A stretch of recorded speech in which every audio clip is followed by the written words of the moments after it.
इस समय पर एक नाम धुनी कराने का अभियान चल रहा है। क्यों?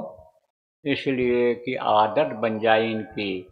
मुसीबत में जब जय गुरुदेव नाम मुँह से निकलता है तो जिसका नाम यह है प्रभु का, वो देखता है यह मुसीबत में है हमारा बच्चा, या हमारा प्रेमी है मुसीबत में है, तो मुसीबत को इसके टाल दिया जाए, दूर कर दिया जाए।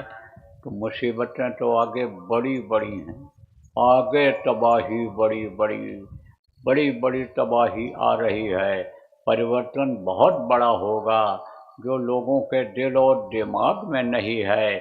इसलिए ऐसे समय पर यानी समझो जिसको गाढ़ा समय मुसीबत का समय कहते हैं, ऐसे समय पर जब जय गुरुदेव मुँह से निकलेगा तो गुरु की दया से बचत हो जाएगी।